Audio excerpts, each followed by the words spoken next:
नमस्कार दोस्तों, आप सभी का स्वागत है आरती न्यूज़ गुरु पर और आपके साथ हूँ मैं आरती शर्मा। दोस्तों, आज जिस टॉपिक को लेकर मैं आपके सामने उपस्थित हुई हूँ वह है कि एक जो संविधान होता है वो क्या करता है अथवा इस संविधान के कार्य और भूमिका क्या होती है। पिछली वीडियो में आपको मैंने बताया था कि संविधान क्या है, इसका निर्माण कैसे हुआ और हमें जो है वो संविधान की आवश्यकता क्यों पड़ती है। तो आज मैं इसी पर चर्चा करूँगी और दोस्तों आशा करते हैं कि आप सभी इस कोरोना की महामारी में स्वस्थ होंगे, तंदुरुस्त होंगे, घर पर रहें, सुरक्षित रहें। चलिए हम वीडियो को शुरू करते हैं। दोस्तों आधुनिक समय में संविधान के बिना किसी भी देश की शासन प्रणाली की कल्पना भी नहीं की जा सकती।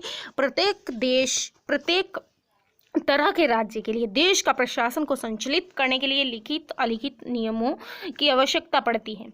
तो किसी भी देश के संविधान को चलाने के लिए संविधान लोकतंत्र का होना जरूरी है, क्योंकि जिस प्रकार से यदि किसी देश में लोकतंत्र नहीं होगा तो उसमें तानाशाही होगी और अपने निजी स्वार्थी हितों की पूर्ति के लिए लोगों पर, जनता पर जो है वो नियम थोपे जाएंगे, जिन्हें जो है वो जनता को जबरदस्ती मानना पड़ेगा। यदि वो नहीं मानती है तो उन्हें कठोर दंड दिया जाता है।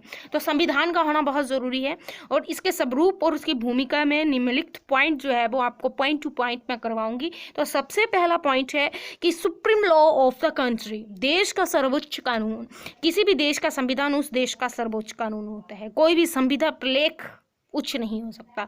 यदि देश की गरिमापूर्ण पदवी पर बैठा हुआ देश का प्रथम नागरिक प्रधानमंत्री ही क्यों ना हो या राह चलता व्यक्ति क्यों ना हो, यदि संविधान की उल्लंघना देश का प्रथम नागरिक राष्ट्रपति करता है तो उसे जो है वो महाभियोग के द्वारा पदवी से हटाया जा सकता है।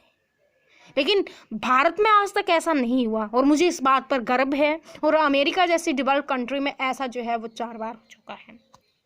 तो देश का सर्वोच्च कानून होता है संविधान। नेक्स्ट है कि सरकार के गठन की जानकारी देता है। किसी भी देश के संविधान द्वारा उस देश के द्वारा अपनाई गई शासन व्यवस्था के अंतर्गत सरकार के गठन की जानकारी उपलब्ध करवाई जाती है कि सरकार का गठन किस तरह से हुआ। उदाहरण स्वरूप, कोई राज्य अध्यक्षात्मक शासन प्रणाली को अपनाता है तो राष्ट्रपति का चुनाव प्रत्यक्ष तौर पर होता है। कोई निर्वाचक मंडल के द्वारा प्रत्याशी को प्रतिशत मत के द्वारा और प्रत्याशी को विजय प्राप्त किए जाते हैं, लाइक प्रधानमंत्री हमारे देश में जो व्यवस्था है। सेकंड है सरकार के स्वरूप की जानकारी देना। Knowledge about the nature of government, किसी भी देश के संविधान का साधारण अध्ययन उस देश के द्वारा अपनाई गई शासन व्यवस्था के स्वरूप की जानकारी हमें प्रदान करता है। नेक्स्ट है कानून के शासन की व्यवस्था। जिस देश के द्वारा संविधान को अपनाया जाता है वहाँ प्राय उससे आशा की जाती है भी कि वहाँ पर जो है वो कानून के शासन की व्यवस्था करे।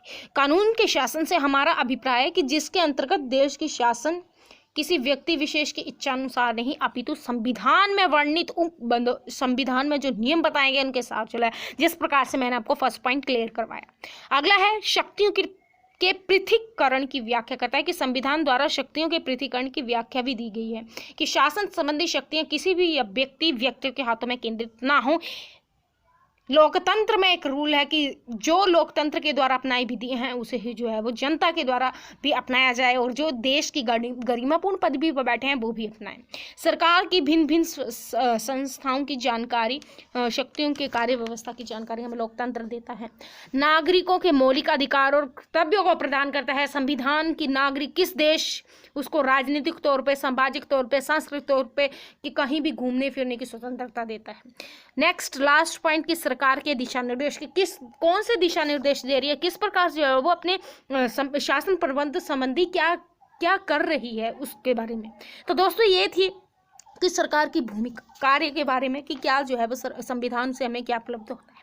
नेक्स्ट मैं आपको बताऊंगी कि हमारा संविधान किसके द्वारा बनाया गया। तो आज यहीं तक था दोस्तों, और अगर वीडियो अच्छी लगी तो कमेंट करिए और आपको अन्य किसी भी टॉपिक पर वीडियो चाहिए तो मुझे कमेंट करके बताइए। हिस्ट्री से रिलेटेड कोई भी टॉपिक हो दोस्तों। बहुत बहुत धन्यवाद। चैनल को सब्सक्राइब करना ना भूलें, बेल आइकन को हिट करें और शेयर करें दोस्तों। बहुत बहुत धन्यवाद।